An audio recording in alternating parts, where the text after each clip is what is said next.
Мен өзү аполитичный адаммын. Политика такыр кызыкпаган. Жогорку кеңешке барууга эмне себеп болуп атат? Иштей албасаң кечирип койгула деп мандат тапшырып кете бересиң деп. Мындай бир конкреттүү бир программа болуш керек да. Өндүрүш жагына көбүрөөк аракет кылышыбыз керек. Кичи бизнеске мамлекет жардам бериш керек деп ойлойм. Сиз буга чейин эмне иштин өтөсүнө чыктыңыз? Мен өндүрүшчүмүн. Тигүү тармагында 17 жыл эмгектендим. Демек ошого көбүрөөк басым жасайсыз го дейм. Өндүрүшчүлөрдүн бүгүн үнү угулбай атат. Өзбекстан тарапка тигүү тармагы уттургандайбыз да. Акыркы жылдары эле Өзбекстан алып койду. Кайтарып алганга шанс бар. Пакистандан келгендер, Бангладештен келгендер, иностранецтер келип $400 айлыкка иштейт. Өзүбүздүн жаштар Англиянын талааларында алма терип жүрөт. 1,5 мың еврога чейин алышат экен. Кыргызстанда бизнесмендер дагы анча таппайт, чынын айтайын. Кыргыздар жалко, индустар, пакистандар алар деген иштерман дегенибиз туура эмесирээк болуп калат экен. Жок, индустар Кыргыздан өткөн жалко. Акчанын баары да бале, жогу да бале дегендей.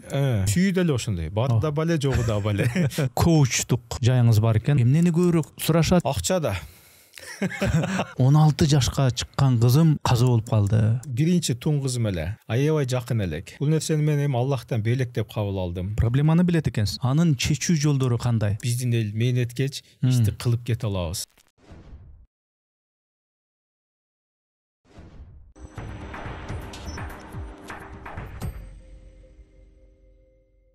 Ассаламу алейкум, урматтуу көрүүчүлөр, урматтуу катталуучулар. Биз кезектеги пикирлешүүбүздү, маектешүүбүздү подкастты баштайбыз. Менин аты жөнүм Эрнис Кыяз. Бизде кезекте конок бар. Коноктун аты жөнү Чыңгыз Эсеналиев. Кош келипсиз. Ассаламу алейкум. Алейкум ассалам.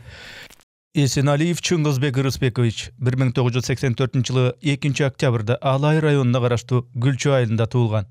1991-жылы Гүлчү айылындагы Муса Адышев атындагы номер 1 мектепке 1 класска барган. 2001-жылы Ош шаарындагы Карл Маркс атындагы номер 2 мектепти аяктаган. 2001-жылы Кыргыз улуттук университетине финансы жана кредит бөлүмүнө тапшырып, 2006-жылы экономист адистиги боюнча диплом алган. 2006-жылдан баштап ушул күнгө чейин өндүрүш тармагында жеке ишкер болуп иштеп келет. Үй бүлөлүү 9 баланын атасы. Сиздин ким экениңизди көрүүчүлөргө дароо айтып коеюн. Илгери Таптаза деген аталыштагы тигүү фабрикасын негиздеген экенсиз. Илгери. Анан бизнес коучтук жайыңыз бар экен, ишкер экенсиз, инвестициялык борбордун директору экенсиз. Негизгиси. Эми жогорку кеңешке барууга эмне себеп болуп атат? Эмненин негизинде буга аттанып атасыз? Буга чейин сүйлөшкөндө айттыңыз эле, мен эми айта берейин эми. Кызым 16 жашка чыккан кызым көз алдымда жанагы бир оору менен каза болуп калды. Ошол жүрөгүмдү оорутту. Ошол биздеги медицинанын акыбалына аябай кейидим. Эмне үчүн бизде ушундай? Кой, мен барып ушул жогорку кеңешке аттанбасам болбойт деп негизги себеп парламентке аттануу ушул болду деп айттыңыз эле. Мен акырындан башына баштап жооп берсем, мен биринчи сиз менен ачык сүйлөшүүгө келдим. Анан элге дагы оюм ачык айтчу бир жиндилик жерим бар. Бүгүн ооруп атканыма карабай эле келдим. Ошо үйдө жаткан кийим менен эле келип алдым. Эмнеге депутаттыкка баратасыз деген суроого жооп берсем, мынтип жумшак креслодо чалкала отуруп анан элдер депутат келатат деп мындай депутат болуп жүргүм келген жок. Эми чынын айтканда оюмда жок эле. Мен өзү аполитичный адаммын. Политика такыр кызыкпаган. Буга чейин кайсы жерге барсам политика жөнүндө сүйлөшпөсөк анан мен келем дейм да. Себеби бизде политика ушак деңгээлинде эле да. Бизде Кыргызстанда политика жөнүндө Өмүрбек Черкешевич эле сүйлөсө болот дейм да мен. Калганыбыз ушак эле айтабыз. Тиги YouTube'дан көрүп алгандан жөнүнө кой. Бүгүн барган жериме политика жөнүндө сүйлөшөлүчү деп калдым өзүм. Политикага эми киришип баштадык. Себептери эми кызым дагы бар. Кызым эле эмес. Буга чейинки несправедливостьти көрүп келатам, анан чыдап эле көз жумуп келатам. Бирок бүгүн барбасам болбойт дегендей, сиз айткандай, биринчи өзү ата-энем келди үйгө. Балам барып депутат болду деди. Анан буну баягы настоятельно келди, рекомендательно эмес, болосуңбу деген жок. Балам барып сен кызмат кыл, сен кылышың керек деди. Анан мен ойлонуп калдым. Анан устаздарга бардым кеңешип. Сиз кандай дейсиз десем, устаздарым айтты, сен буга чейин деле кылып келгенсиң, дагы кыла аласың. Эмне кармап атат сени деди. Мен айттым, элдин жоопкерчилиги алыштан коркуп атам дедим. Десем, сен коркпо деди. Иштей албасаң кечирип койгула деп мандат тапшырып кете бересиң деди. Бирок сен иштей аласың, мен билем деди. Анан кийинки фактор элден сурадым. Бир аз Инстаграмда подписчик жынаганмын. сурасам элдер 98% сен бардың буга чейин эле айтып келишет да.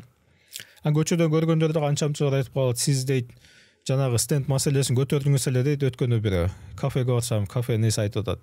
$1,500 деген стендти сизден видеоңуздан кийин $500 алдык дейт да. Ушундай бирөөлөр айтты. Жалда МРТ жок деп видео тартканыңыздан кийин 3 күндөн кийин МРТ келди дейт. Ушундай сөздөрдү угуп алып анан действительно кызмат кыла алат экенмин дедим да, бирок 98% болуп калды менин ишенимим. Акыркысы Аллах менен кеңештим. Истихара деген намаз бар. Аллахтан кеңеш сурайм, эмне кылайын, барайынбы, барбайынбы. Анан Аллах жүрөккө салды, ачык сүйлөшпөйт, бирок жүрөккө салат. Же жөн эле кой, же бар деп. Ошол жака анан жөнөдүк. Ушу менен биз дагы парламентке аттандык. Анан эми ал жака баргандан кийин мындай бир конкреттүү бир программа болуш керек да. Мен ушул программам бар, ушул программаны ишке киргизсе, могул тармактар жакшырат деген. Конкреттүү түрдө программаңыз бар? Сөзсүз түрдө. Биз буга чейин эле кызмат кылып келатабыз элге. Өзүмдөй болду. Мен купуя садакалар бар эмеспи? Өзүмчө кылып жүргөн иштер бар. Сиз айткан жана таптаза фабриктин негизинде таптаза фондубуз дагы бар. Анан ушуларды устаздарым бүгүн элге жарыя кылсаң болот эми деп уруксат берди. Анан акырын ошол нерселерди айтып баштадык. Бул социальныйдан башка деле, мисалы социальный жанагы жетимдер үйүнө жардам берип келатабыз, же болбосо жанагы мүмкүнчүлүгү чектелгендер менен иштешип келатабыз. Бирок миграция жаатында мен жүрүп келгенмин. Сибирде биз дагы мигранттардын баласы болуп, өзүбүз дагы миграция Россияда окуп калдык мектепте. Суукта, Сибирдин суугунда жука кроссовка менен иштеген күндөр болду. Анан бүгүнкү күндө мигранттардын азабын түшүнөм. Международная федерация мигрантов деп орус жергесинде Москвада ачканбыз. Буга 3 жылдан бери иштеп келатат. Бул жана депутат болом деген ниет болгонго чейин эле болуп аткан иш. Биз максатыбыз эмне? Бир юрист койгонбуз, офис ачып. Бүгүнкү күндө көрүп атабыз канчалык элдер адилетсиз камалып кетет биздин кыргыз жарандарыбыз. Ошолорду юридический жардам берели деп. Көбү документация жагын түшүнбөйт. Ошол жагын жардам берели деп. Максатыбыз бүттүк Россиянын тегерегине ошол нерсени ачсак деген ойдо элек. Бүгүнкү күндө жаңы миграция ачылды бизге. Бияк Америка, Европа, Кытай, Түркия, Корея бүттүк жагына дүйнөгө тарадык. Ошол жерде дагы өзүнүн юристтери биздин жарандарды коргосо деген максатта ушул МФМди түзгөнбүз. Ушуну эле мамлекеттик деңгээлде кылайлы деген. Бул биринчи программам. Экинчиси медицина жаатында мен каалабадым эле. Медицинадагы несправедливости көрүп аябай. Анан ушул нерсеге ичине киргенден кийин мен видео тарткандан аябай көп адам менен жолуктум да. Чет жакта иштеп аткан врачтар, бул жактагы врачтар менен, мурунку Минздравда иштеп жүргөн министр менен, элдер менен, баласы инвалид болуп калган, баласын жоготкон, ушундай несправедливосттер көрүп, ичинен аябай несправедливость көп экен. Мен видеодон кийин заведующий жумуштан кетти. Анын ордуна замы келди, эчтеке өзгөрбөйт экен да. Анан буну барып реформа керек экенин түшүндүк. Биз өзүбүз уровенибизде центрде күчтүү специалисттер иштейт. Ошолор менен медицина жаатына өзүбүзчө бир реформа жагын ойлоп жазып баштаганбыз. То есть бул деген ар бир региондо алдын алуу, барып диагностический центр көрүнүп, ушул оорулар күчөп кете электе көрүнүп турсун. Мисалы азыр көрүп атабыз, бизде стандартный ооруларды лечение кыла алат. Бирок нестандартный ооруларды сөзсүз чет жака акча жыйнайбыз. Күнүгө толтура видео көрөбүз. Тиги Түркияга жөнөтүшүбүз керек, Индияга жөнөтүшүбүз керек, акча жыйып берели депчи. Бизде медицина күчтүү эле болгонго мурдатан. Эмнеге жок десек, бүгүнкү күндө частный клиникалар азгырып кетип атат. Чет жака Түркияда иштеп атат экен биздикилер, Европага чейин врач болуп иштеп атат экен, Новосибирскиде иним нейрохирург болуп иштейт. Айтат 50дөн ашык кыргыз жарандар ошол жерде медицина тармагында иштейт дейт да. Специалисттер чет жака чыгып кетет. Ушу медицина тармагында реформага мынандай папкабыз даяр уже. Реформа ошону өзгөртөйүн дегенбиз. Анан билим берүү тармагына дагы бүгүнкү билим берүү тармагында мен бир аз канааттанбай жүрөм. Себеби менин балдарым мамлекеттик мектептерде окуйт. 5 балам окуйт, азыркы күндө 4 болуп калды. ошол эле 50дөн адам класста, профессионал эжекелер жетишпейт, алар айлыктын аздыгына жумуштан кеткен же болбосо элестетиңиз, эртең менен бир класска сабак бересиң, бир сааттан кайра бир класс, ошентип 6-7 саат, 8 саатка чейин иштесең, чарчап каласың, эл менен иштеш кыйын, балдар менен айрыкча энергияң алып салат. Анан кичине айлыкка иштеш кыйын да. Анан бул жагытына дагы бир мен өзүм салымымы кошуп келатам. Мен окутуп келатам. 20 жылдан бери жаш балдарды окутам. Россиядан баштаганмын окутуп. Биринчи Куран окутчумун, Кыргызстанды сүйүү, кыргыз экениңе сыймыктанып жүрүү, кыргыз тилин унутуп калбоо, ошого нерселерди окушум. Бүгүн бизнести кошуп окутуп атам. Жаңы технология IT тармагын кошуп окутуп атам. Өзүм күчүм жетпеген жерде мобилографтарга өзүм төлөп берип, балдарды, жаш балдарды акысыз окутам да азыр делечи. Ошентип бирдемке кылып, өзүмүн күчүм жетишинче аракет кылып окутуп келатам. Ошого билим берүү тармагында дагы ойлорубуз көп, бирок буга чынын айтсам программабыз жазыла элек. Бирок ал жакты дагы кылабыз деген ойдомун. Өзүм өндүрүштө иштеп келатам 17 жылдан бери. Тигүү цехда Турцияга барып окуп келдим. Өзүм 3 ай. Анан келип бул жакта элдерди окутуп баштадым. Мындай болду. Досум келет, меникин сеникиндей конвейер системасын койдук да. Конвейер система жок болчу мурда бизде. Анан меникин коюп бер, аныкы мындыкын кылып атат, андай элдин баарын окутайлы деп официально элди окутуп баштадым. Негизи эле өндүрүш дегенде бул мал чарбадагы өндүрүш болуп эсептелет негизи. Дыйканчылыктагы өндүрүш болуп эсептелет. Анан ошого программа жазганбыз. Мен өзүм инвест центрде иштейм дагы, инвестиция мамлекетке тартып келиштин аракетиндебиз и частный секторго дагы, кичинекей бизнестерге дагы инвестиция таап берип аракеттебиз. Ошону эле мисалы дыйкандар да капуста экти, жылда лотерея ойнойт да. Быйыл болсо кийинки жыл болбой калат. Андан кийинки жылга акчасы жок болуп калат. Бул нерсеге фонддордон акчалар бар. Көптөгөн фонддор, мен өзүм Американын бир фондуна баргам, сокулга швейный фабрика салып берели деп. Бирок ошолор бизге освоиваться эте албай, сыртка чыгып кетет кайра. Же болбосо өзүм как тигүүчү катары российский, кыргызский фонд развитияга акча алганда бир нече жолу барып ала алган жокмун да. Аябай кыйын кылып айтат экен, же болбосо бир ой келди, үстүдөгүлөр жеп кетеби ушуну, бир чоң бизнес кылгандар деген дагы ой келди. Эмне себептен бизге кабар деле жетпей калат. Элестетиңиз, дыйкан барса, ушундай кыйын кылып айтып койсо, мен башым жетпейт экен, мен ала албайт экеним деп кетип калат да. Ошол инвест центрге окшоп, ар бир айылда специалист отурса, сени кыйнабай, өзү бүтүрүп берсе, сен үчүн күйүп, акча алып бере турган адам отурса, акча ары бери чуркатып жүдөтпөй. Ооба. Ошентип акча алып берсе, дыйкан өзүнүн бизнесин кылса, мал чарба өзүнүн өндүрүш өз бизнесин кылса, себеби кичине бизнес Кыргызстанды экономикасын аябай чоң салым кошот да. Бүгүн биз жеп иччү эл болуп калдык, потребитель. Бягын карасаңыз, Казакстан, тиги түштүк жагыбызга карасаңыз, Өзбекстандын товарын жеп ичип жатабыз. Россия, Корея, Түркия, дүйнө жүзүнүн товарын жеп ичип жатабыз. Өндүрбөй калдык да. Жеп ичип эле жата берген потребитель элинин өсүп кетиш кыйын экономиканын. Бул экономиканын өсүшү үчүн өндүрүшчү болуш, производитель болушубуз керек да. Ошол эле Германия, бүгүнкү күнгө чейин Япония, Америка, Кытай бүттүгү өндүрүшчү өлкөлөр, Турция.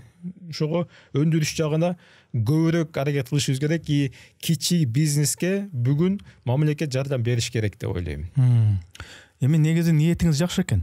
Ошол билим берүү жагын, медицина жагын, чакан бизнес жагын, мигранттардын укугу жана башка ушундай.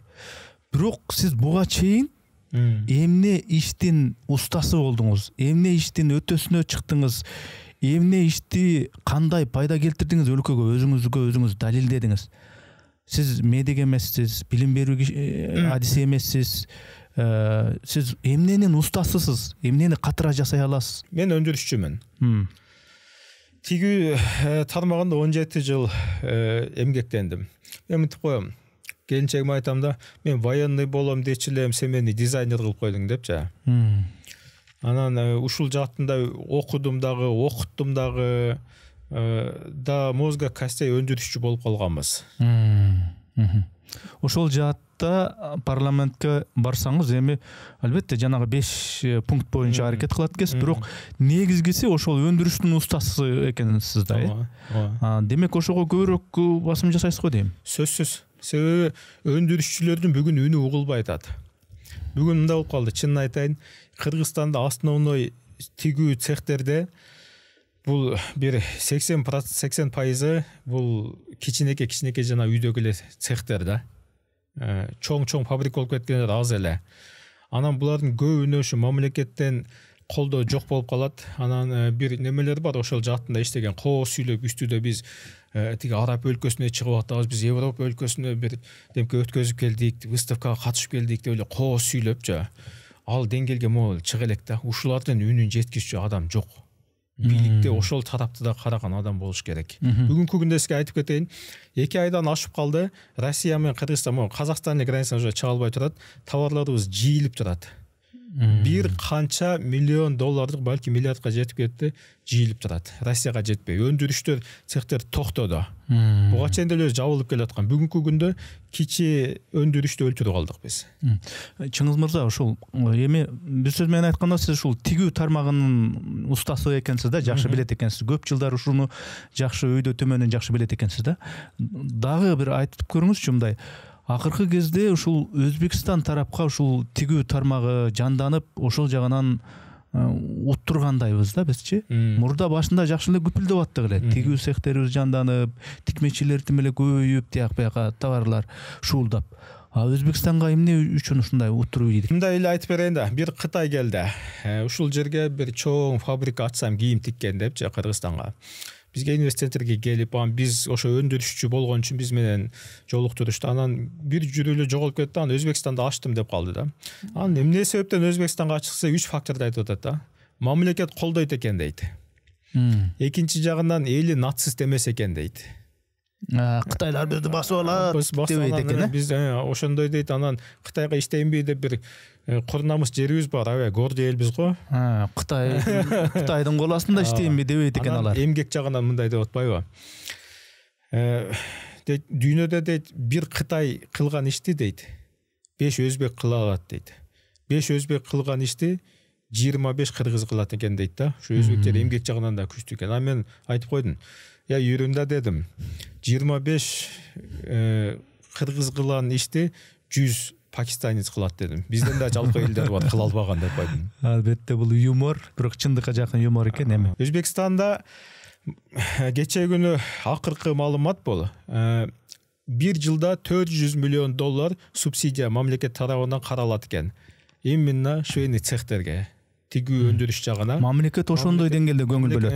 Ошондой деңгээлде көмөк көрсөтөт экен, акча берет экен. Биз айтпадыкпы жанагы фонддордун акчасы депчи.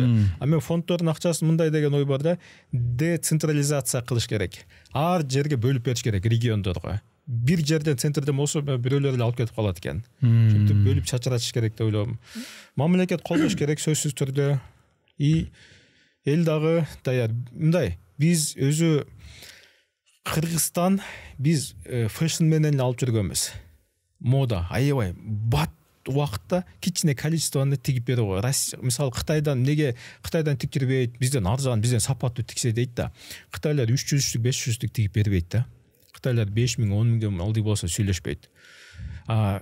Өзбекстан мисалы тигип бериши мүмкүн, бирок булар баягы масс-маркетке да, көп количествода көйнөк тиге алат мисалы. Биздики болсом бат и модан аябай куйт элибизчи. Керек болсо жарандарыбыз бизде тигүү тармагында жүргөндөр бар да. Миланга барып келишет, Францияга, Түркияга, Кытай модель издеп, аны өздөрү дагы отуруп эле, телефондон карап отуруп эле, жарым саатта дизайн ойлоп табып коюшат. Дизайнер болуп кеттик, ушундай уровеньде иштеп атканбыз. Биздин ушул Кыргызстандагы тигүү секторунда канчалык деңгээлде азыр иш күпүлдөп атат мен билбейм, бирок көбүнчө ушул Пакистандан келгендер, Бангладештен келгендер, ушу индустар ушундай иштешет. Биздин эле өзүбүздүн жаштар, мисалы үчүн Англиянын талааларында алма терип жүрөт, мөмө терип жүрөт, анан ушул жерден тапканын анан бияка алып келип алып бир үй салышат, башка болот керегине жаратат депчи. Анан ошондой акчаны буяктан жана цехтерден ошондо таба албайт экен да кыргыздар. Жок, мындай нерсе бар да, рыночная стоимость деген нерсе бар да. Мол немени, пиджакты мисалы 2000 сомго ала алат. Россиядан бизден келген аптайы клиентибиз 2500 сомго ала албайт. Лучше Кытайдан барып алам дейт да. Биздин четте иштеп атпайбы? 1500 еврого чейин алышат экен, плюс-минус, көп аз. Бизде иностранецтер келип $400 айлыкка иштейт да. Ошого деле иштей берет. Ооба. Ага биздин кыргыздар иштебейт. Анан биздики өндүрүшчүлөрүбүз даяр көп төлөп бергенге. Бирок анда товарын сата албайт да. Ал иштебей калат. Ошондуктан арзан чыгарышыбыз керек. Молну 1700 сомго чыгарсак, биз ошондо 300 сомдун ичинен расходторубуздан сырткары, налог, аренда, светтерден сырткары 150 сом пайда калат да. Биздин местныйларга менен иштешкенде 2,5 сомго чыгып кетсе, биз 2800 сомго сата албайсың. Бааны биз койбойбуз да, бааны рынок коет. Бир неме бар да, нацизм деген нерсе бар да. Негизи коркпош керек. Чет элдиктер келсе басып кетип, анан жок. Дүйнөдө сөзсүз жетишкен мамлекеттерде мигранттар бар. Анан жалаң бир улут болуп калган жерде өспөйт, экономика өспөйт, билим өспөйт, аралашканды үйрөнүшүбүз керек. Алар келип бизде жашап калып басып албайт. Алар деле бала чакасын сагынат, кеткиси келет, аргасынан келет. Биздин деле элибиз миграцияда жүргөндө Америкада жүрөт да, вроде Америкада, бирок Кыргызстанга сагынып чыдабайт да. Ушу жерде эле иштегиси келет. Конечно, Кыргызстанда чынын айтканда 1,5 миң евролук зарплата жумуш жок да. Ооба. Ал бизнесмендер дагы анча таппайт, чынын айтайын. Ооба. Ошондо баягы кыргыздар жалкоо, жана сырттан келген индустар, пакистандар алар деген иштерман дегенибиз туура эмесирээк болуп калат экен, э? Жок, индустар Кыргыздан өткөн жалкоо. Аларды роботтой кылып иштетесиң да. Кыргыздарды иште десең, сен менен урушуп туруп кетип калат негизи. Анан бирок жумушчу жетишпейт. Шөйнү цехтергече. Ар бир мол азыр региондордо деле толуп кетти. Көлдө, Нарында, Баткенде, Ошто, могул жерде жерлер бар го, мисалы Ак Босого, Ала Тоо, Ак Өргө, ушундай жерлерге барсаң, через 2-3 үй эле цех болуп кеткен да. Ушунчалык көп, ал жерге тигүүчү жетишпейт. Ар бир цехке барсаң 20 машинкасы бар. Средний кичинекей цех ушундай да. Ичине кирсең 3-4 кыз отурат да. Анан дагы бир нерсени сурап коеюн. Мына базарга барсаң, сатуучулар айтат: "Эй, могу карачы, могу куртканы карачы, могу көйнөктү карачы, бул деген аябай сапаттуу, качественный, Түркияныкы" дейт. Мону карачы, муну деген кытайский, фабричный, Пекин дейт. Анан баягы Кыргызстандыдан чыккан карачы могу деп ошо эмне үчүн көбүнчө ошого басым жасабайт? Эмне кыргыздар начар тигеби же стереотиппи, биздикилер начар болбойт дегендей? Жок, арзан биз жаман тиккенбиз. Мурда ошондой башында тиккенде колдон келбей, азыр качествону үйрөндүк. Ушундай сонун качество тигип калдык. Мында да илгери Кытай деле келгенде бу китайский дейт элек да. Азыр болсо китайский фабричный деп калдык да. Кытай деле үйрөндү да. Биз дагы башында тиге албаганбыз. Анан бизде бир неме бар. Ошодон калып калганбы? Бул пошивпи деп мындай уялчу жерибиз бар да.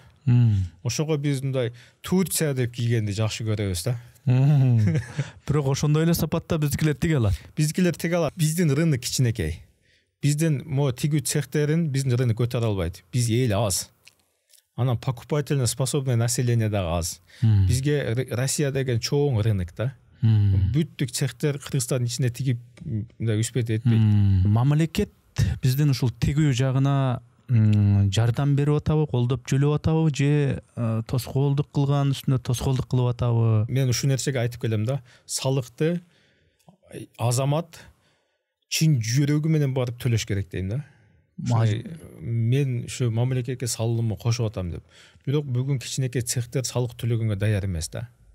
Себеби жеңилдеткен учурда дагы мындай болду. Азыр Россияда бир ушундай закон чыгарды. Кыргызстандан алып келген товарыңы Кыргызстанда договор, келишимдин негизинде алып келишиң керек деп. Анын үчүн мен производительмен. Орус клиентим келип мен договор түзөйүн десе, мен цех деген кагазым болушум керек, швейный цех деген. Швейный цех деген кагазым болуш үчүн мен арендодатель менен келишимим болуш керек. Ал мага швейный цехке арендага бердим деген келишим болуш керек. Антен десең тиги үйүн арендага берип койгон цехкече ал унабайт экен да. Ушундай келишим себеби ал келишим түшсө, ал дагы ИПсы болуш керек экен. Анан кийин ал дагы налог төлөш керек экен. Ал налог төлөө эме жок, мен андай кылбай эле иштей берем дейт экен. Эл дагы даяр эмес да. Анан бул жакта башка жакка чыгып кетейин десең, биринчиден жанагы жерге уже сен тигүүчү кыздарың көнүп калган ужечи. И башка жак азыр аренда кымбаттап кетип кымбат. И таба албайсың дагы, көнүп калгансың. Башка жакка барсаң деле, бирок тапсаң деле, ал деле мен договор түзүп иштебейм дейт. Мындай алсаң ала бер дейт да. Ошондуктан ал менен договор түзө албаса, бул эме цехтей албаса бугу менен договор түзө албайт, ушинтип көп цехтер иштей албай турат да.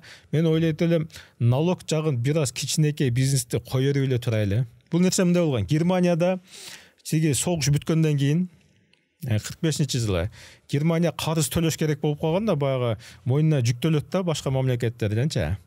Жеңилип калган. Анан ушундай кылган, өндүрүштү каалаган нерсең үйүңдө отурасыңбы, гаражыңда бир немке жаса деди да, колуңдан келген нерсе. Налог совершенно төлөбөйсүң деди. Ошентип койгон алар производитель болуп кетти дагы. Анан акырын өсүп келген сайын кичине да налог киргизип баштады. Азыркы күндө Германияда действительно аябай чоң налог жо. Бирок биз налогго бир аз даяр эмес болчу кичинекей цехтер. Чоң цехтерге, чоң фабрикаларга кылсак болот эле налог. Бирок кичинекейлерди бир аз коюп турсак жакшы эле. Тигүү тармагындагы проблемаларды айттыңыз. Жакшы эле. Мына проблема деп. Проблеманы билет экенсиз. Анын чечүү жолдору кандай? Тигүү тармагында именно барып туруп момент вопросу чечпесек, мисалы айтпайм, азыр 2 айдан бери таможняда турат депчи. Бул деген монол жерде шейни цехтер иштебей турат деген да. Бул иштебесе 3 ай 4 ай эле аренда бере алат да, даже банкрот болуп калат бул. Ал жактарда канча үй бүлө иштейт? Анан ал жерде тигүүчүлөр иштейт. Тигүүчүлөр кыздар бир жума эле жумушу жок болсо, уже карызга батып баштайт. Ал күнүндүкүсүн күнүгө тапчу неме да, жумасына бир жолу айлык алат да тигүүчүлөр.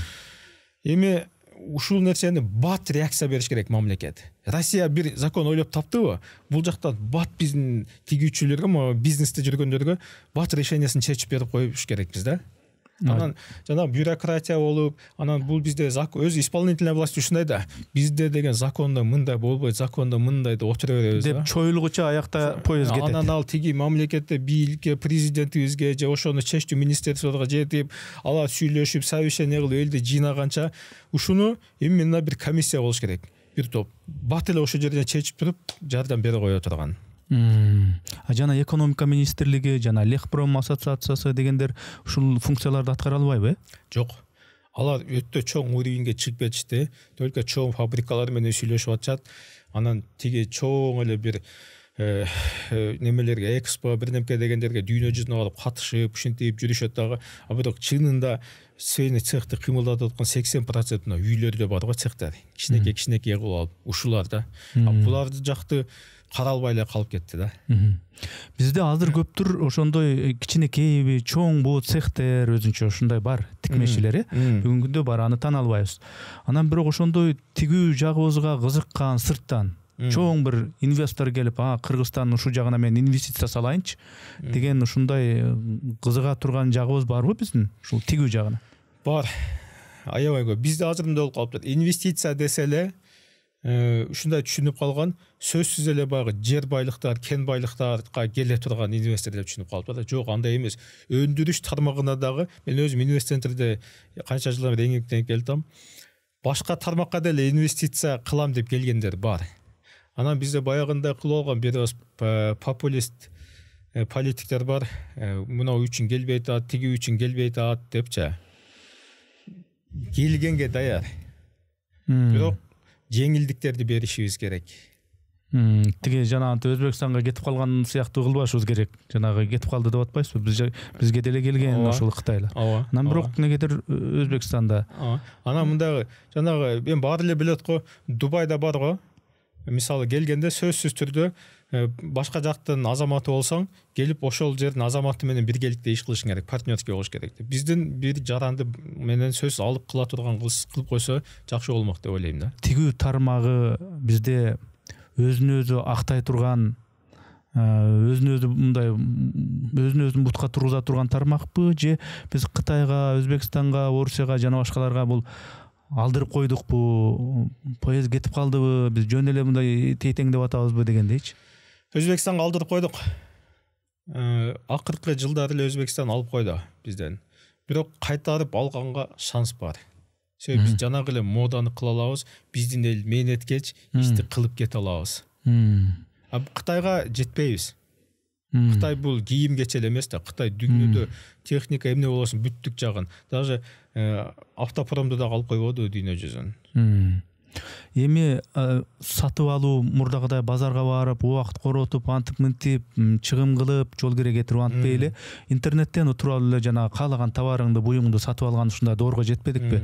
Wildberries, Озон деген сыяктуу ушундай нерселер чыкты. Анан ушуга канчалык деңгээлде биздин ушул сиз айтып аткан жеңил өнөр жай тармагы ыңгайлашып атат? Алдыда дагы эмне болот? Эмнеге биз мындай даяр болушубуз керек сиздин оюңузча?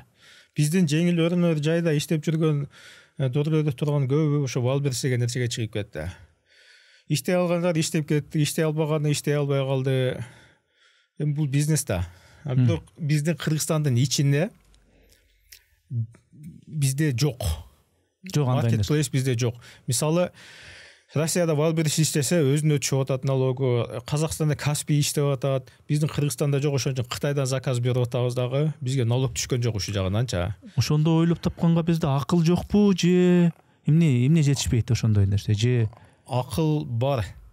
Эл бир аз даяр эмес, эл ишенбейт, бирок күндөн күнгө көбөйүп баратат. Бүгүн ат башыдагы деле, Баткенде отурган деле, айыл жергесинен деле заказ кылып башташты. Кытай жана Тему деген сайты бар го. Ушул жактан биз бышып баштадык, бирок көп ушундай приложенияларды ачып аткандар, жасап аткандар көп, бышай элек. Жакында Кудай кааласа баштайт. Биз өзүбүз да ушундай приложение ачып баштаганбыз, жасап. Кудай кааласа даяр болуп калдык, иштейт деп ойлойм. Анан мен бир нерсе айтып коеюн. Мен онлайн сатууга элдерди окуттум да. Именно бизнесте жүргөн, магазини барларды, базарда соода кылгандарды онлайндан сатчы, мынтип эле отуруп сатчы, ушул жерден сатасың десек, жүздөй адамды акысыз окуттук. Өзү 5000 адамды акысыз окутабыз деген максат койгондук. Бирок кийинкисин акысыз окута албай 100дөн ашыгындагы акчага окуттук. 20 000 сомдон кылдык, бул өзүн өзү жабат экен расход. Себеби Казакстандан ушул нерседе специалисттерди чакырдык. Бул жерде ораторское искусство деген мобилографияны өзүнчө специалист келип окутту, акысын төлөп берип, теги помещенияларды алып, бүттүк ошончо болот экен расход. Өзүн өзү хотя бы жапсын, ушул жака окуттук. Ушул жакта иштин бардыгы. Бүгүн билесизби, Энис мырза? Кыргызстанда отуруп алып, дүйнө жүзүнө сатсак болот да. Россияга эле эмес. Ошо сатуу менен эле. Сатуу менен. Кытай кылып атпайбы? Кытайда отуруп алып, биздин үйүбүзгө чейин алып келип берип атпайбы Тема? Кытайга барсам мен, Кытайда баардыгы эле производитель же бизнесмен эмес экен, сатуучу эмес экен. Кытайдын интеллигенттери бар экен, студенттери бар экен, чөйнө рабочийлери бар экен, алар деле потребитель экен, алар деле отуруп алып бир Кытай магазинине кирип, мондой жерде турган контейнерди канча каяктан алдың десем, интернеттен дейт да. Анын местасында отуруп алып эле интернетке дагы сата беришет экен. Товарлар жийилип турат баягы штрих-коддор менен. Булар ушу онлайн сатууларда да булар. Бизде эле бүгүн Америка, Европа, Кытай дүйнө жүзүнө сатсак болот. Ортомчу болуп эле, ортодон пайда көрүп. Ошол жана айттым го, производитель өлкө болойлу депчи. Коучтук жайыңыз бар экен. Коуч деген мындайча айтканда насаатчы. Турмуштук өзүнүн тажрыйбасын ар тараптан мындай болбогула, мындай болгула деп мындай багыттоочу бир адис, коуч. Анан өзүңүз мына психология боюнча көп китептерди окупсуз, үй бүлө боюнча, балдардын, кичинекей балдардын аң сезими боюнча, аял эркек мамилеси боюнча өзүңүз көп ушу коучтук өзүңүздүн насааттарыңызды айтат экенсиз. Кайсы багытта көбүрөөк талап, күч, эмнени көбүрөөк сурашат жана эмнени көп угушат? Акча да. Кантип көп акча табам деппи? Мындай да, жаш кары дебей, аял эркек дебей, улутуңа карабай, диниңе карабай баардыгы акчаны сүйөт да. Көбүнчө акча багытында сүйлөйбүз. Себеби мен өзүм бизнесмен болгондуктан 20 жылдан бери бизнес тарабынан дагы окуп келатам, окутуп келатам. Өзүм профессиям боюнча экономистмин. Кече бир профессор уйгур бар экен, врач. Сен экономистмин десем, акчаны жакшы билет экенсиң да дейт да. Ошого окшоп акча жагын окутуп келдим. Анан мен сизге айтайынбы, коуч деген сөзүмдө аферист деген окубайм ба? Элдер ушундай кабыл алып калды да. Жок, ал кабыл алып калган үчүн. Инфобизнес деген нерсе бар, инфо-цыганство деген бар. Бүгүн бизде Кыргызстанда инфо-цыганство көп, 90%. Сен колунан келгени деле, келбегени деле бир айлык курска окуй коет дагы, анан мен психологмун деп чыгып атат, анан мен мобилографияны окутам деп чыгып атат, анан мен акча табууну окутам деп атат. Кээ бирөөлөр болсом через вселенную акча алабыз деген нерселер болуп кетти. Ошо жааты көбүрөөк. Коуч деген сөзү бул өзү англис тилинен которгондо тренер деген сөз да. Устаз. Өзүңүз кандай деп ойлойсуз? Ошо өзүңүздүн айткан насааттарыңыз, коучтуңуз ушул элге кайсы жагынан көбүрөөк тийип атат пайдасы? Үй бүлө, балдар кайсы багытта болуп атат көбүнчө? Мен багыт көрсөтүүчү эле адаммын өзүчө. Ана мындай болду. Мен Instagram алып барам да. Реклама тартып берип кой деп чакырышат да. Элге зыяны жокпу дейм. Зыяны жок болсо тартам. Бекер тартам. И билимди бекер берем да. Бирок акысын төлөп бересиң дейм. Ошо расходун төлөп бересиң. Керектелер вообще эле. Азыр жаш балдарды 5-класстан 10-класска чейин балдар вообще акысыз окутам. Эмнеге акысыз десе, мен мындай дейм. Сен акысын төлөп бересиң. Жетимдер үйүнө, же карыялар үйүнө, же медресеге продукта, же бирдемке кемчилигин алып барып бересиң. Кайерден билбесең келсең биз адресин беребиз дейм. Анан пайдам аябай тийип атат деп ойлойм. Себеби мен өзүм ушу пайдам тийген сыйып калса өзүм керектүү адам сезип, бул мен өзүм үчүн кылам чын айтканда. Душам мындай спокойно жашасын дейм да, коомго пайдам тийип атат дегендей кылып. Аял менен эркектин келишпестиги, ажырашуулар. Ушунун себеби эмне деп ойлойсуз эми? Сиз насаат айтып аткан болсоңуз, түшүндүрүп берип аткан болсоңуз. Мен өзү кризис менеджер болуп калганмын. Көп анча-мынча аттуу баштылар деле, чоң бизнесмендер деле келет да, ошол мамилесинен келет магача, үй бүлөлүк мамиледе. Үй бүлөлүк мамилени мен да бизнес менен байланыштырып айтып берем да. Экөө аябай окшош. Сүйүү менен акча эң кыйын мамиле да. Акча бар жерде, сүйүү бар жерде мамиле өтө кыйын да. Тууганчылык мамиле өзү менен өзгөтө берет, достчулук өзгөт. Акча аралашканда эле бузулуп баштайт. Акчанын баары да бале, жогу да бале дегендей. Сүйүү деле ошондой. Баары да бале, жогу да бале. Себеби ожидание деген нерсе бар. Үмүттөнүү. Ожидание капалыкка алып келет. Эми билбейсиң да келинчегиң сенден эмнени күтүп атат, же болбосо келинчегине капа болуп алышат. Мен сени моундай аял деп ойлогонмун, сен мындай деп ойлогом, сен мындай турбайсыңбы? Партнерлор бири-бирин ожидать эткенде эле, бул деле партнерство да. Аял менен эри бири-бирин ожидание кылат эле, капачылык көбөйүп кетет дагы, жанагы сүйүү деген нерсени мондай капустадай орап калат дагы, көрүнбөй калат да. Кыскасы башкача элестетип алып, ошол үмүтү ойдогудай болбоп чыкса, анан өзүн бактысыз этет, үй бүлө талкаланат, ушундайбы? Ооба. Ожиданияны алып койсок эле бактылуубуз. Үмүттөнбөй эле, болгондой турпаты кандай болсо ошондой кабыл алып жашаш керек дегендей. Берсең бер, сдачага күтпөй элечи. Кайра мага берип атам мындай колко кылбай эле. Ооба, колко кылбай эле берсең бер, алышты үмүт кылба да. Анан жанагы акыркы кезде мына Ак Ордодогу жана кылмышты сиз деле уктуңуз жаңылыктардан, жанагы тесттер бир секелек кыз жана балыкчыда кетип атканда дагы жолдон эмне болуп кандай мыкашы ушундай мамиле болуп атат. Бул сейрек көрүнүшпү же бул кадимки эле боло келген нерсени чуулдатып атабызбы? Эмнеге ушундай болуп атат? Башка өлкөлөр менен салыштырмалуу бизде криминал өтө аз. Просто азыр соцсети доступный болуп калды, ачык көрүнүп калды да. Башка өлкөлөрдө булар миңдеген болуп эсептелет да. Өткөндө бир передачадан көрүп калдым. Нью-Йоркто бир эле кварталында күнүгө 200 преступление болот экен да. Ошо мындай нерселерге маани деле бербейт экен да. Анан ойлойм бизде преступление деген бизде жокко эле эсе өтө аз. Бул именно ушул нерсеге мага катуу тийди жүрөгүмө. Жана кызыңыз боюнча деп кетпедиңизби? Мен дагы кызым 16 жашында жоготтум да. Эми өтө биринчи тун кызым эле. Аябай жакын элек. Анан шай үйрүмүнөбүз эле. Эми 10 күнүн бир күнү ачылык жашча, 16 жаш деген. Чыккан күнү кеткенде өтө катуу тийди мага жүрөк. Ошодон бери чын айтсам иштей элекмин. 5 айдын жүзү болду. иштебей эле мындай алаксып жүрөм. Бул нерсени мен эми Аллахтан белек деп кабыл алдым. Пайгамбар саллаллаху 9 жолу берилген белекти мага да берди деп. Бирок все равно жүрөктө бир кайгы болуп, кечинде бир нөшөрлөп илеп алат экенсиң. Анан ушуга ошого нерселер жүрөккө катуу кабыл алып калат экенсиң. Ошол эркектердин зөкүрлүгү боюнча дагы тема кылайын деген болсоңуз керек да.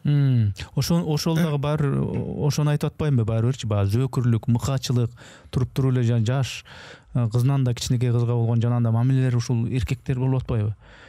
Анан эмне үчүн ошондой болуп атат? Мен айтам, бизде коомчулуктун көпчүлүк эркектери бүгүн ыймандуу. андай нерсеге барбайт. Зөкөр ар жерден чыга берет экен да, аялдан да чыгат зөкөр. Мен сизге примерге айтсам, бир эже өзүнүн жолдошун түндө жанагы бейсбольный бита менен уруп өлтүрүп койду. Бул резонанс болгон жок. Бир аял биздин өзүбүздүн эле тааныш инилерибиз өзүн азыр асып өлтүрүп алды да, бала. Аял менен урушуп кетип, аялы кызгандырып, анан ошентип өзүн өзү асылып өлдү. Бул резонанс болуп көтөрүлгөн жок. Аялдар эле болуп аткандагысы резонанс болуп издейт да. Анын баары мурда феминизм, анан могул башка немелер кирип аткан билчилек, башка идеология экен. Азыр билбей эле бүттүк эле ошо ура калып калдык. Феминизм деген сөздү мен мындай түшүнөм да.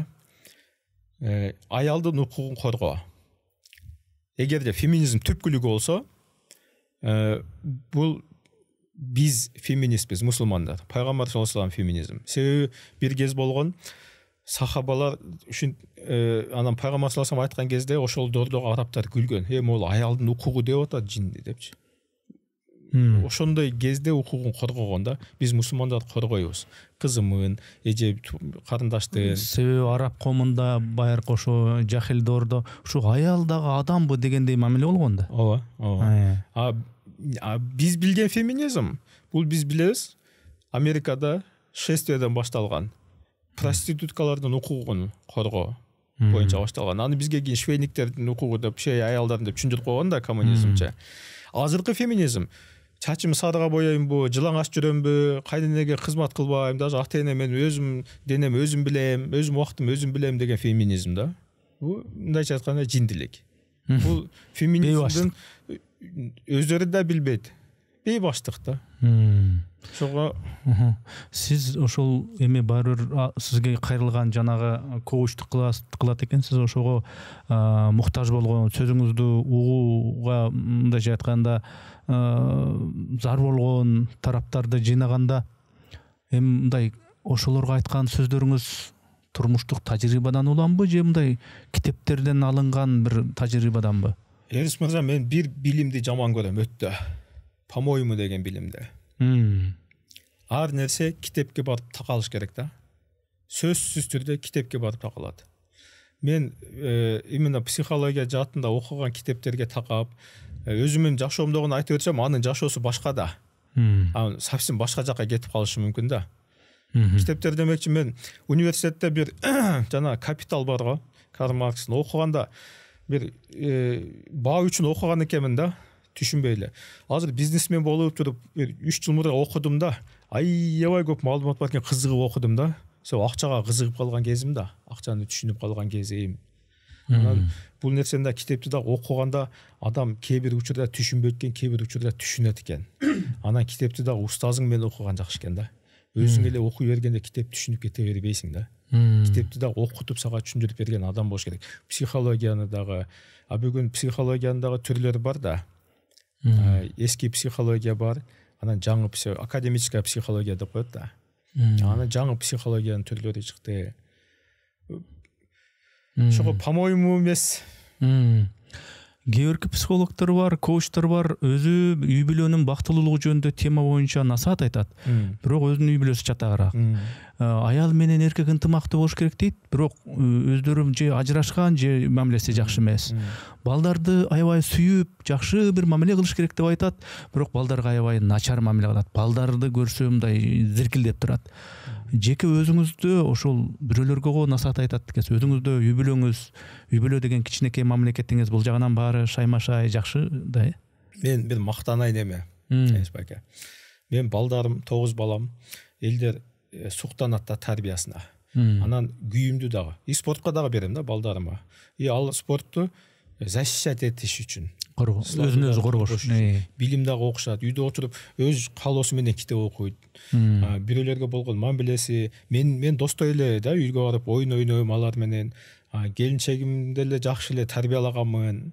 Анан мен мындай өткөндө бир жерде айтсам, элдер бир аз күлүп койду, анан айтып кое берейин.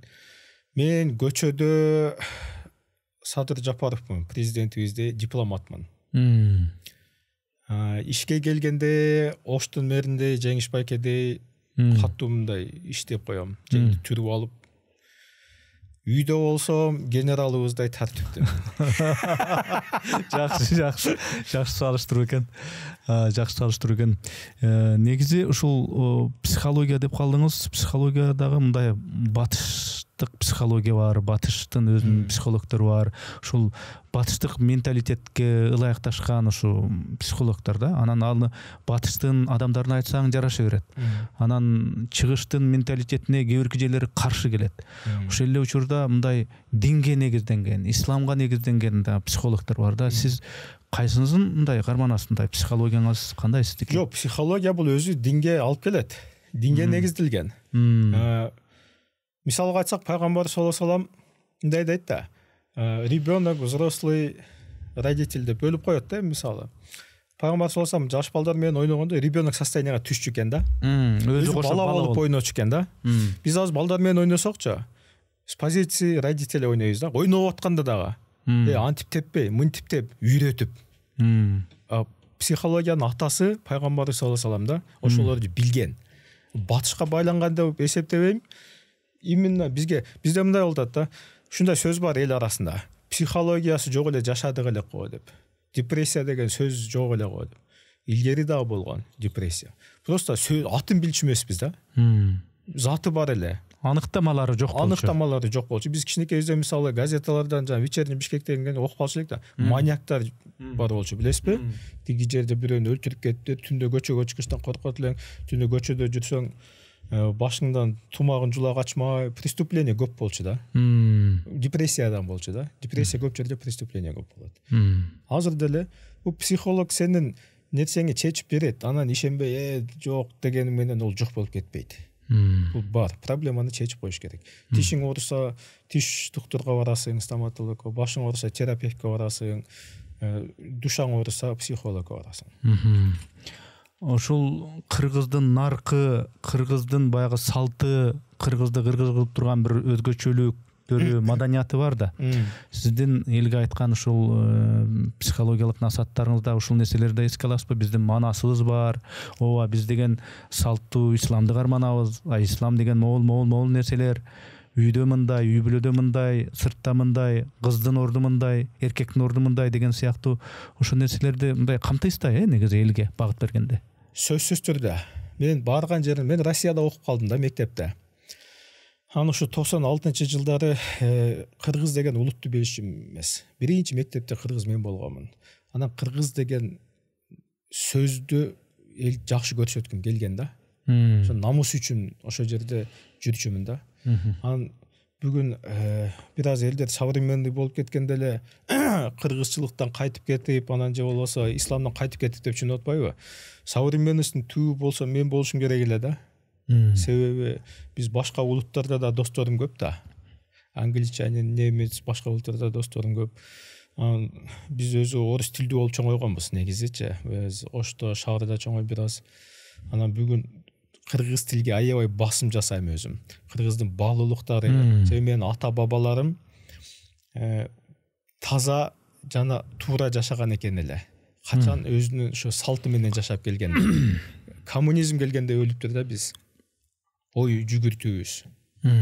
Азыр болсом, вроде демократия дейбиз, бирок идеологиябыз жок болуп атат. Ошо кыргыз менен биз ойлойм түптөлүп жакшылыкка жетебиз деп. Коуч катары, бир насаатчы катары сизге кайрылган адамдардын көпчүлүгү кайсы багытты көбүрөөк сурашат? Эмнеге муктаж десем, ушу кантип көп акча табат дегенди көп ушу талап кылышат деп айттыңыз да. Негизи мындай көп акчалуу болуу, акчаны көп табайын деп аракеттенүү, жанталашуу, бул мындай нормалдуу эле нерсеби? Ооба. Акча мындай да, бүгүнкү күндө адамга керек нерсе, мегаполисте шаарда жашаганга аба, суу, акча. Акчасы жок, үйдө жатып алсаң коммуналка төлөшүң керек, нан алып жеш керек. Адам жакшы жашоо ынтылганы бул биздин ичибиздеги салынган база да. Бейишке ынтылуу бар да, жакшы жашоо да. Бул жашоо деле акча менен эми бул жакшы бир комфорттуу жашоо. Ооба. Болушунча жакшыраак жашоо, мыкты жашоо дегендей. Үй бүлөлүк чырлардын себеби дагы ошодон. Акчанын көптүгүнөн же жоктугунан болот. Орто болгондо анча болбойт. Ошондо эмне кылыш керек? Балансташ керекпи? Жок. Акча көп болгондо просто көтөрө албай көп кеткен көбүнчө аял кишилерге таандуу да. Ошондой экен, эркек эмес. Эркекке деп ойлошот да. Аял алып ушинтип бузулуп кетет деп ойлойт да. А эркек по сути өзү ичинде азартник болот. Мындай да. Аял киши эң кызыккан нерсеси бул сулуулук. Фигурасын ойлоп, кийимин ойлоп, косметиканы ойлоп, мен сулуу болбой калдым, сулуу экен, ушу сулуу. Жаш балдардын эң кызыккан нерсеси оюн зоок, развлечение. Аксакалдардын эң кызыккан нерсеси ден соолук. Жылуу кийин, могул жерде жакшы врач бар, билет полный. Эркектин эң кызыккан нерсеси азарт, анан разврат да. Бул акча жогунда деле кыла берет эркек. Мен биринчи жолу угуп атам, ушинтип мен ойлодум, чындап эле баягы акча көпкөндө жигит ошол акча көпкөндө бир көбөт го бир. Анан аял кишинин акчасы көбөйгөндө кайра ал да көбөт бекен ошондо. Мындай жигит акча жогунда деле эгерде азат разврат жагын көбүрөөк ачып алган болсо, бул акча жогунда деле баарында деле. Если ошону тизгиндеп, нафсын тизгиндеп билген мырза болсо, акча жогунда деле көп күндө деле ошо боюнча жүрө берет. Аял киши көтөрө албай кетет. Аял көпкөндө кандай көбүшү мүмкүн дейм да. Алда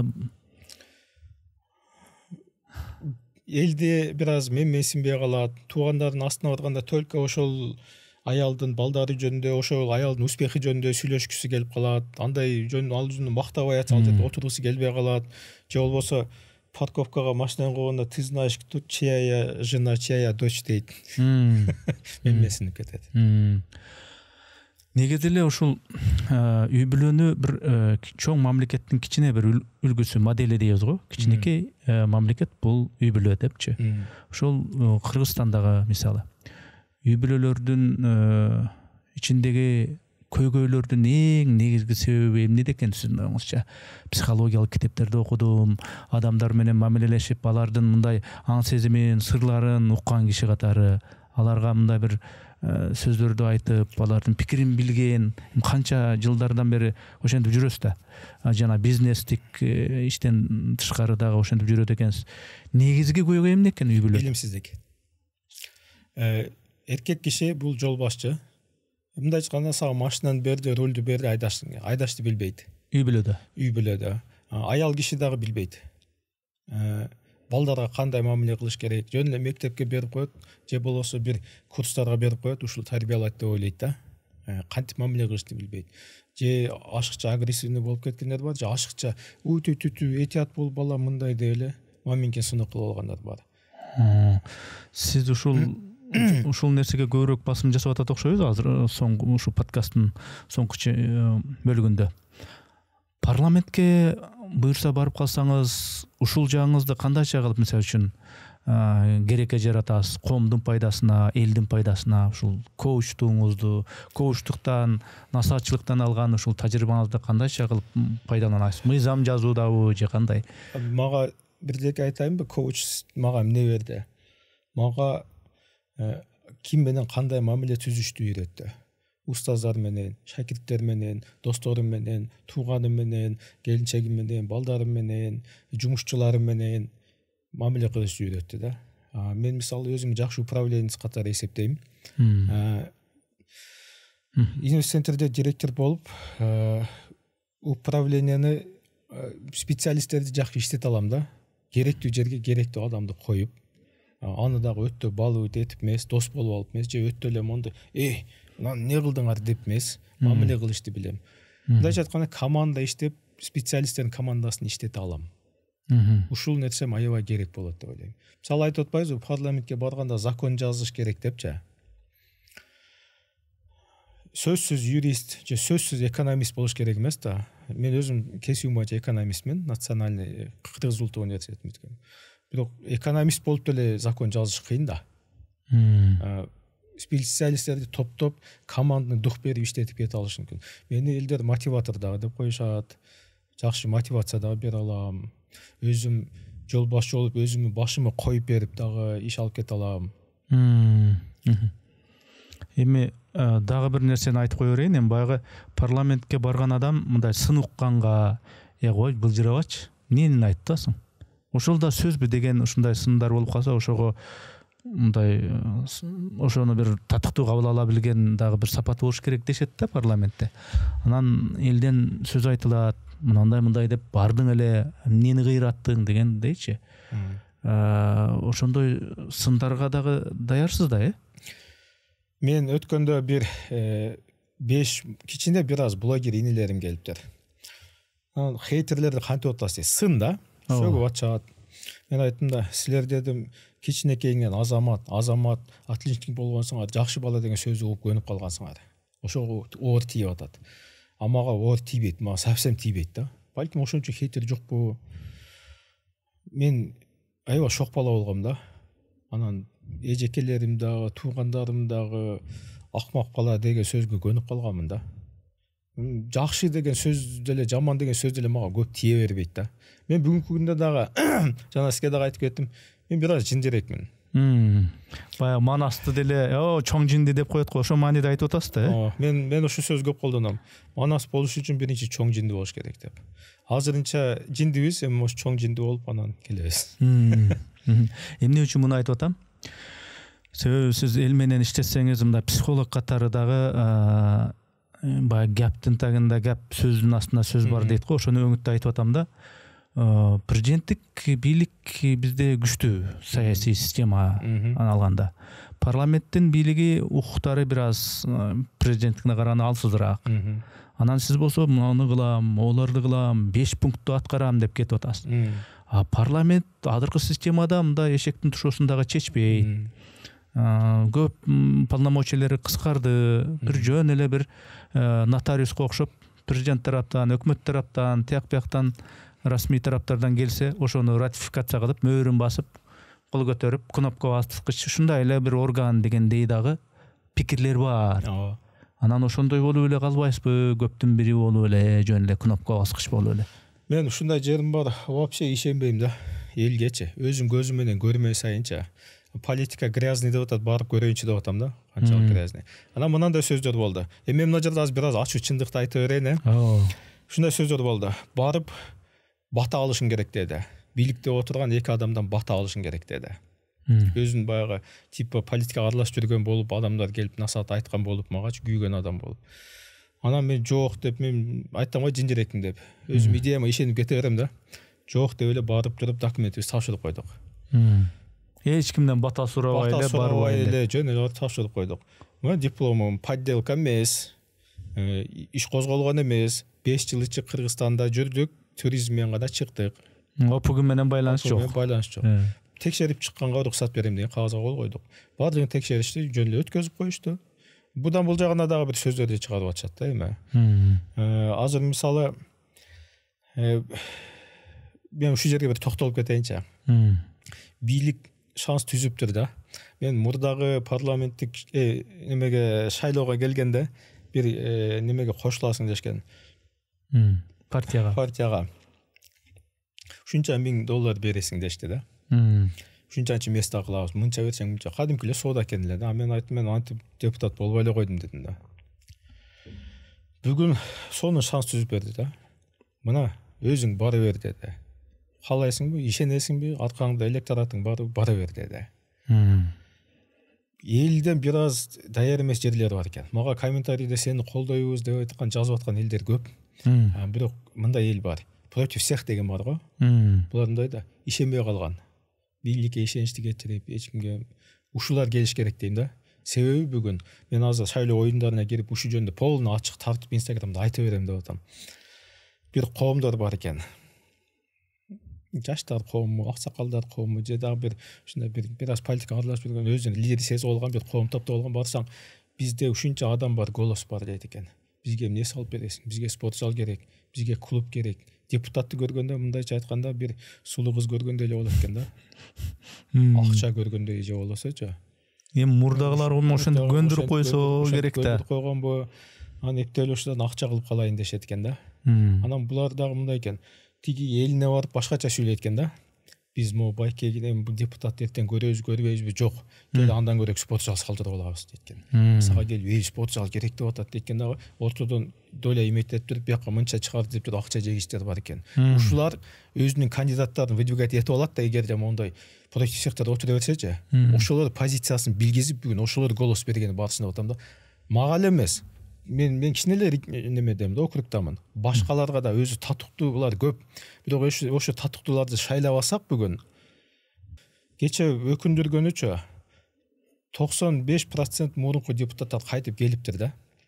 Өзүн тапшырышыптыр да немесин. Көбүн эми цик чыгарып салды.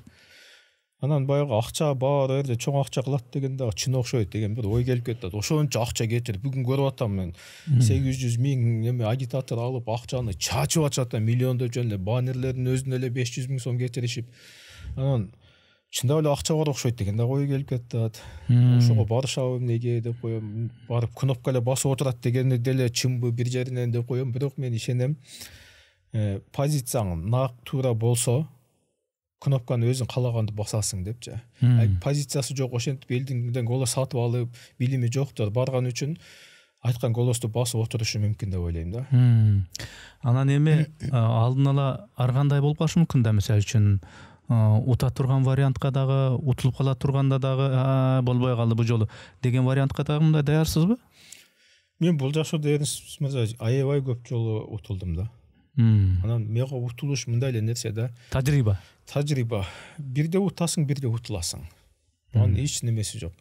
Эл татыктуу деп эсептесе шайлайт. Мен бүгүн бар ошол коомдор менен эмне иштешпейбиз дедим. Мен да бир принциптерим катуу карманган эмемин да. Жанымдагылар айтып атат, коюң, мына жагынан иштел. Мен айтып атам, жок. 10-унда агитация башталат деди да. Анан мен жигитче анан мусулманча кылабыз дедим. 10-на чейин агитация кылып, туугандар менен чогулуш кылбадым да. Туугандарды чогулта коюп, ушундай кылып 10-нан кийин кылабыз дедик. Атайын менен кеңешип, 10-нан кийин отурдук. Элдер кылып аттыр ага чейин, сөздөр келип атты. Могул жерде элдерди жыйнап аттып, моундай кылып атып, мен айттым, башкаларды карабагыла дедим. Башкалар өзүнүн жолу менен кете берсин. Биздин өзүбүздүн жолубуз бар. Башкалар баннер илип атса, биз дагы баннер илебиз деп келбегиле. Биз өз жол менен бара берели. Биз честный бойго даяр боло берели. Результаты бизден эмес, жараткандын колунда. И эл тандайт. Чыңгыз мырза, буга чейин мындай жолугушуп сүйлөшкөндө сиз айттыңыз эле. Бул нерсе негизи үгүт подкаст. Бирок үгүттөбөгөндөй кылып эле менин жан дүйнөмдү ачып бергенге, ар кайсы темада сурагыңыз келгенде сураңыз. Муну сурайсызбы? Аны мурдагы подкасттарда эмне конокторго кандай талап койсоңуз, ушу шайлоо болбой аткандагыдай кылып эле ушундай бир сүйлөшсөк, сукбатташтак деп айттыңыз эле. Эми ошондой кылганга аракет кылдым. Бирок эми ачык айтыш керек, бул деген үгүт подкаст. Буга мыйзам айтат, буга төлөнүш керек деп, бул төлөндү. Анан ошол укуктан пайдаланып, эми сиз баары бир шайлоочуларга кайрылышыңыз керек. Бул анткени бул үгүт да. Биздин программада өндүрүш менен айыл чарба жери аябай окшош жери бар. Мал чарба менен дыйканчылык кылган окшошубуз бар. Биз өндүрүшүбүз керек, анан сатышыбыз керек. Өндүрүштө жанагы эле айтып аткан чоң акчалар бизге келет, фонддор. Мен американский бир фондко бардым да, ошондой сокулукка шейни цех салайлы элге десек, ал ишке ашпай калып, сроги короткий экен, кайтып кетти. Же болсо российский кыргызский фонд развитиядан элдер акча ала албай калат. Ошо дыйкандарга, мал менен заниматься эткендерге жыл сайын лотерея ойной бербей, мамлекет коргоп берсин да. Мен азыр эстен чыгып атат, кайсы бир мамлекетте YouTube'дан көргөн нерсем эле айтып коюн деп атам да. Кукуруза эгишет да, Американын кошунасы, Соединенный Штаттын жүгөрү. Ошол бир жылы кукуруза сатылбай калат да. Америкада бир кризис болуп туруп, сата албай калышат да, банкрот болот да, бүттүгө. Анан кийинки жылы коркуп отурат да эл эгиштен. Эndi мамлекетинде гарантия берет. Эккиле дейт. 120 сомдон сата албасаңар мамлекет алат силерден дейт. Эл коркпой эгет. Ошол жылы башка Американын коңшу мамлекеттери экпей калып, Америкага кукурузасын 400 сомдон сатышат да. Кандай сон болуп кеткен. Былтыркы убуткан кошуп чыгарып атат. Мамлекеттин бир сөзү да гарантия болуп бергени. 120 сомдон өдө сата алсам биз алабыз дегенчи. Мамлекет жактан ушундай бир гарантиялар берилиш керек дейм да. Мамлекет колдош керек. Депутат ошондой законодательстволор жазыш керек. Же болбосо сатуу жагы өтө проблема. Өндүрүп аласың. Сатуу да бир проблема да. Биз жана айттык го, Эркештамга логистический хаб инвестцентр баштадык жумушту депчи, мамлекет менен биргеликте меморандум түзүп. Максатыбыз 200 машина, грузовой машина фура кирет экен, 2,5 миңге чейин кирип, жибек жолу боюнча калыш. Сыртка дагы экспортко иштесек. Өндүрүп алган ошол эле капустаны Кытайга эле сатсаң болот. Же Өзбекстанда биз алып аларга да сатайлы, Казакстанга сатайлы. Ушинтип өндүрүш жагын колдоо программабызда дагы основной бир тезистердин бири деп айтсак болот. Ошондой эми мүмкүнчүлүк болот да, тиги парламентке буюрса өтүп калса, депутат ошол жерде өкмөттүн өкүлү келет, тийиштүү ведомствонун өкүлү келет, бирдеке кылбай атат, бирөө тигиндей кылбай атат деген ишканалардын, мамлекеттик ишканалардын баардыгы ошол жерге келет. Ошол жерде анан жиликтеп эмне үчүн ушундай болбой атат деп анан кийин себебин билип туруп анан өзүңүздөр мыйзам жазганга, мыйзамдын аркысын беркисин аркы кылып, ушундай болгондо ушул проблемалар чыкпайт дей тургандай мүмкүнчүлүк болот эми парламентте. Ооба, ошондой болот. Анан дагы Инстаграмда көп берилип аткан суроолордун бири: сен ошого билимиң жетеби дегенчи. Мен мондай жалпак тилде сүйлөгөндү жакшы көрөм, эл менен баарлашканды жакшы көрөм да. Негизи экономика жөнүндө сүйлөп, сиз менен макроэкономика жөнүндө сүйлөшүп кетип, скучный болбосун дейм. Же болбосо политический терминдер менен сүйлөшүп кетпейли деп ойлойм. Билим дагы жетет, эрк дагы жетет. Анан элдер сен жашсың, жаштар барсың дегенден ура болуп кетип аткан жерим жок.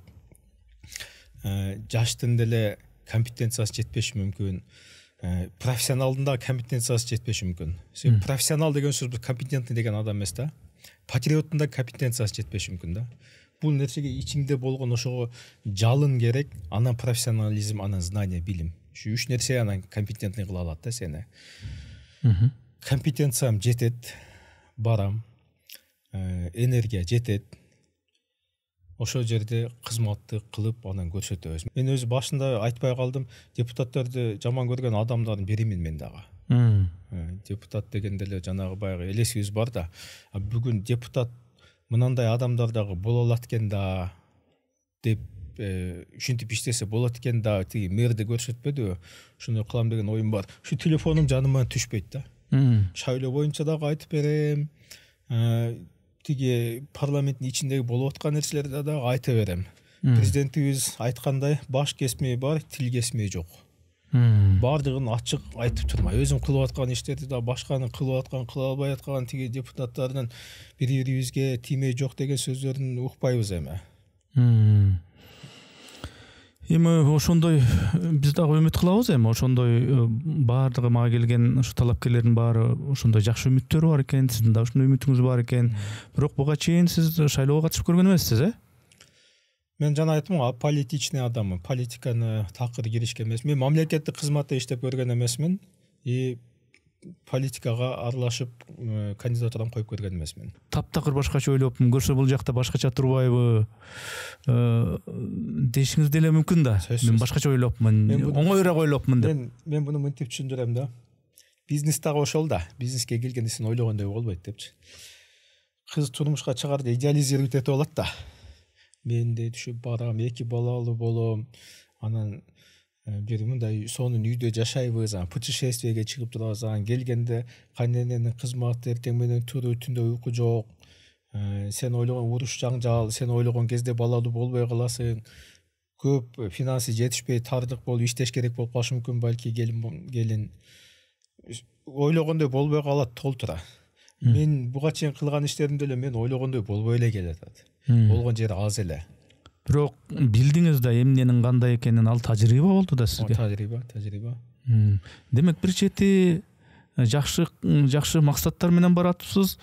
Не бар не жок тажрыйба үчүн деле баратсыз да ошондо. Ооба. Мен ушундаймын. Бирдемке болсо өзүнүн билими бар деп билем да. Сразу барып устазын табам. Ошонун же билимин алам, же профессионалына берем да. Мисалга айтсак, Инстаграмга чыкканда ораторское мастерство менен мобилография окуп алдым да.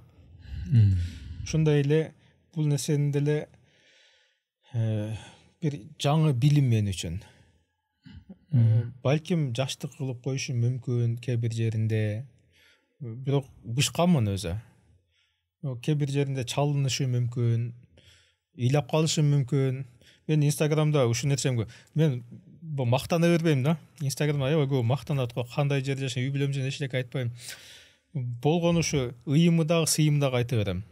Ушинтип мен ыйлап калдым туугандар дейм. Ушинтип бүгүн жыргап жүрөм дейм. Ал жерде деле ошо сый көрөм, ый көрөм.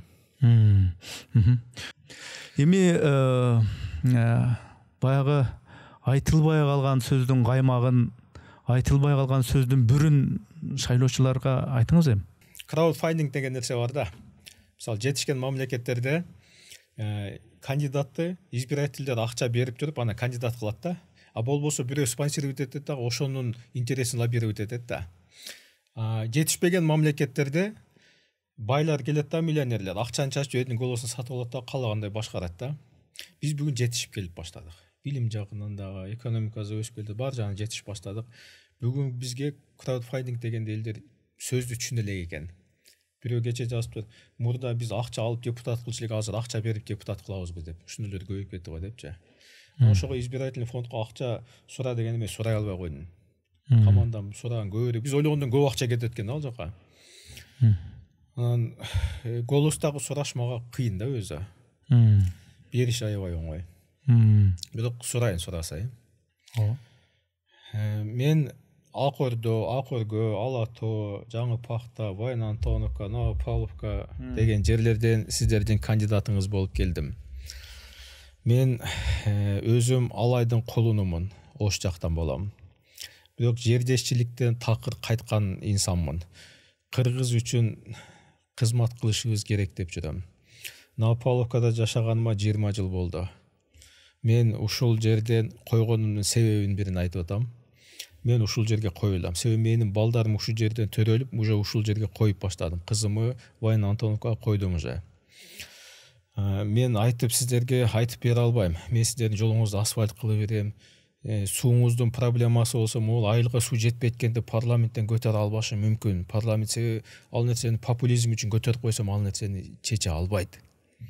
Мен сиздерди барып добушуңуздарды алыш үчүн бир жерге спорт зал сала коюп турсам, сиздердин принципиңерди да бузгум келбей атат, өзүм да принцибиме бузгум келбей атат. Бүгүн сознанияңыздар ойгондо мага ишенген адам көп. Сиздер дагы мен менен бир таанышыңыздар. Мен Инстаграмда ачыкмын. Бир сыйра видеолорумду көрүп көрсөңүздөр, ишеним артып шайлап берсеңиздер, ошол жерге барып Кыргызстан үчүн кызмат кылам. Биздин жарык келечек үчүн, жаңы келечек үчүн, биздин балдарыбыздын ден соолугу үчүн, билими үчүн кызмат кылам. Анда чоң рахмат атайын келип өзүңүздүн пикирлериңизди ушул үгүт үчүн гана эмес, деги эле ошол өзүңүздүн топтогон турмуштагы тажрыйбаңыз менен бөлүшкөнүңүзгө. Сизге баардык талапкерлерге ийгилик каалагандай эле, сизге дагы могул аламанда, могул күрөштө ийгилик каалайм, бар болуңуз. Рахмат. Мен дагы баардык талапкерлерге ийгилик каалап коеюн. Чоң рахмат.